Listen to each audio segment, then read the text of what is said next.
കൂട്ടുകാരി, അപ്പോൾ നമ്മൾ കണ്ടിട്ട് കുറേ ദിവസമായില്ലേ? ഞാൻ വീഡിയോ ഇട്ടിട്ട് കുറേ ദിവസമായി. കാരണം കുറച്ച് തിരക്കപ്പെട്ടു. കുറേ വീഡിയോസ് എടുത്തു വെച്ചിട്ടുണ്ട്. പിന്നെ ഇടാനുള്ള മടിയും പിന്നെ കുറച്ച് തിരക്കും ആയപ്പോൾ അതങ്ങ് പൂർത്തിയായി. അപ്പോൾ ഞാൻ ഇന്ന് വന്നിട്ടുള്ളത് ഒരു കുഞ്ഞ് ഷോപ്പിംഗ് വ്ളോഗാണ്.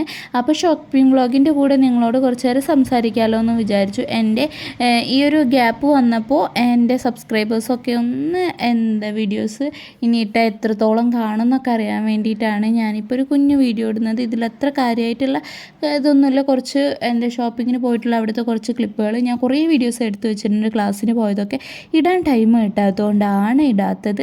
അപ്പോൾ ഒരു ഗ്യാപ്പ് വന്നപ്പോൾ പിന്നെ എനിക്ക് ചെറുതായിട്ടൊരു മടി പിടിച്ചിട്ടുണ്ട്. അപ്പോൾ ഇനി ഡെയിലി വീഡിയോ ഇടണം. അപ്പോൾ ഞാൻ അവിടുന്ന് പോപ്കോണൊക്കെ മേടിച്ചിട്ടുണ്ടായിരുന്നു. പോപ്കോൺ ഉണ്ടാക്കാനുള്ള കോൺ മേടിച്ചിട്ടുണ്ടായിരുന്നു. പിന്നെ ഫ്രൈഡ് റൈസ് ഉണ്ടാക്കാനുള്ള സാധനങ്ങളും മേടിച്ചിട്ടുണ്ടായിരുന്നു. ഇവിടെ വന്നു കഴിഞ്ഞാൽ നമുക്ക് വേണ്ട എല്ലാ സാധനങ്ങളും കിട്ടും. കാരണം ഇവിടെ എല്ലാം ഉണ്ട്. ഇതിൻ്റെ ഇടയ്ക്ക് എൻ്റെ കണ്ണ് ചെറുതായിട്ടൊന്ന് ഇങ്ങോട്ട് പോയിട്ടുണ്ടായിരുന്നു. ഈ ഏരിയയാണ് എൻ്റെ ഫേവറേറ്റ് ഏരിയ. അപ്പോൾ മോൻക്ക് കുറച്ച് ചോക്ലേറ്റൊക്കെ മേടിച്ചിട്ടുണ്ടായിരുന്നു. പിന്നെ ഞങ്ങൾ ബില്ല് പേ ചെയ്യാൻ പോയിട്ടുണ്ടായിരുന്നു. അപ്പോൾ സാധനങ്ങളൊക്കെ മേടിച്ച് ഞങ്ങൾ നേരെ വീട്ടിലോട്ട് പോവുകയാണ് ചെയ്തത്. അപ്പോൾ വീഡിയോ ഇഷ്ടപ്പെട്ടാൽ ലൈക്കും സബ്സ്ക്രൈബും മറക്കരുത്. അതുപോലെ ചാനൽ സബ്സ്ക്രൈബ് ചെയ്യാതെ കാണുന്ന കൂട്ടുകാരുണ്ടെങ്കിൽ സബ്സ്ക്രൈബ് ചെയ്യാനും മറക്കരുത്. നിങ്ങളുടെ അഭിപ്രായങ്ങൾ കമൻറ്റ് ചെയ്യാനും മറക്കരുത്. പിന്നെ എടുത്തു വെച്ചിട്ടുള്ള വീഡിയോ ഒക്കെ ഞാൻ ഉടനെ തന്നെ എഡിറ്റ് ചെയ്തിട്ട് അപ്ലോഡ് ചെയ്യുന്നതാണ്. കാണാൻ മറക്കരുത്. Thanks for watching. ബൈ.